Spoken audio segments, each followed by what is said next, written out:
Rise, man. The Force will be with you. Always.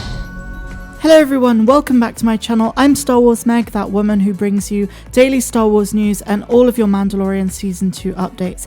This is the final update for the Mandalorian Season 2 because as you guys know, it's dropping tomorrow. We are just one day away from the Mandalorian Season 2 dropping on Disney Plus, and I could not be more excited about it. So we have a lot of really exciting news to get through today guys, including an update from Pedro Pascal, who has hyped up episode 1 of Season 2 so much, and we have a lot to get through. But before I get into the news, please may I ask you to hit like down below, to subscribe to my channel if you're brand new, and also make sure you hit the notification bell to be alerted every time I post a new video. And without too much jibber jabber, let's get into it. So before I get into the actual news, I just want to say that the Wall Street Journal interviewed me a few days ago, and I am in their latest article about The Mandalorian Season 2. I've linked it in the description, and here's a screenshot of the bit that's about me.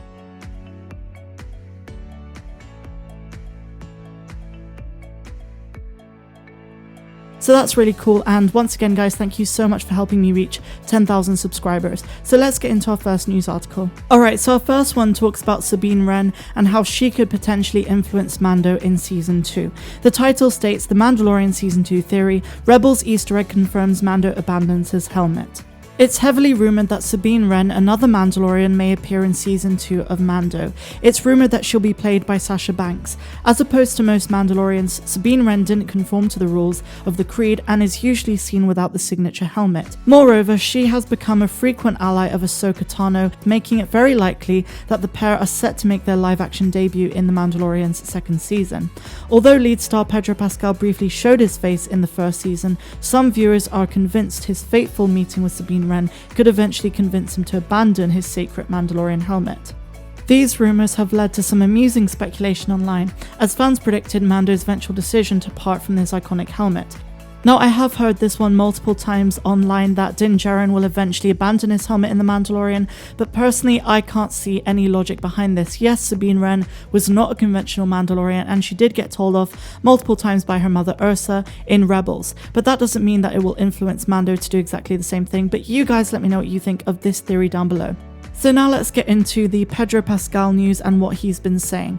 This one is from LRM Online, and it states, Pedro Pascal hypes big opening to The Mandalorian Season 2. According to Pascal, we should expect a huge opening to The Mandalorian Season 2. While Season 1 had a much more laid-back opening, Season 2 will be chock full of action. Instead of playing down expectations, Djarin himself, Pedro Pascal, has built up the hype. And this is what he had to say recently on Good Morning America. You know, I will say that reading the first episode of second season, I was taken aback in a really good way at how impressive the first episode read. And already with the evidence of the first season, knowing that they were able to achieve everything that they set out to do, and seeing this incredible, ostentatious first episode within the story of action sequences, and the way that it read on the page, and just that feeling of, my gosh, they're going to achieve this visual experience. Like, this isn't just, let's just describe it as best as we can and see what we end up with. It is undoubtedly going to be achieved, and I kind of couldn't believe that. And I thought, oh, so this is how they keep it up with the second season. This is how they don't disappoint fans. It certainly sounds like a big action sequence is going to happen in episode 1 of Mando Season 2. It won't be long now till we can all view it for ourselves and give our own reactions. Pascal is clearly hyping up the second season. The question remains whether the hype will feel justified after fans get a hold of that opening episode. Now personally guys, I think episode 1 is going to be absolutely epic, as well as the finale for Season 2. All the episodes as well, but I think with the opening they have to make a first impression, and no one knows how to do that better than Dave Filoni and Jon Favreau as well. But think back to Season 7, Episode 1 of The Clone Wars. That was absolutely epic. The return of the Clone Wars, yes, Disney Star Wars style, but it was absolutely amazing. So now let's move on to our next article. Now this one talks about Jon Favreau, and he's speaking about Carl Weathers' directorial role on the series. Currently, we know that he has directed at least one episode of the show. If that has your attention, you'll want in on showrunner Jon Favreau's insights on Carl's directorial role in The Mandalorian Season 2. So basically, Jon Favreau then says, we roped him in. It started off with, hey, maybe you'll do a few episodes. And then it turned into, you know, we really like your character. We worked him into the show a lot more than he agreed to do.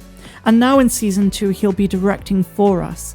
By Carl being on this high-tech innovative set that we've developed for these specific stories, he's seen how we put this thing together. He's seen us experimenting with it and he's seen it all come together, so he is perfectly qualified. He understands the story, he understands the characters, as well as the cast and the technology that's involved in it. It's really fun to work with him. So let's be honest guys and gals, this can only be a good thing. The more Carl Weathers we get, the better. And so now our final article talks about Fennec Shand. The Mandalorian Season 2, is Fennec returning? If so, which part will the formidable bounty hunter play? So the article states, there were so many memorable characters who appeared throughout Season 1 of Mando, but Ming-Na Wen's Fennec Shand may have been one of the more undeserved of all of them. A bounty hunter with enough formidable skill to rival the Mandalorian himself, she was unfortunately outdone by the betrayal of a less experienced bounty hunter and left for dead in the deserts of Tatooine.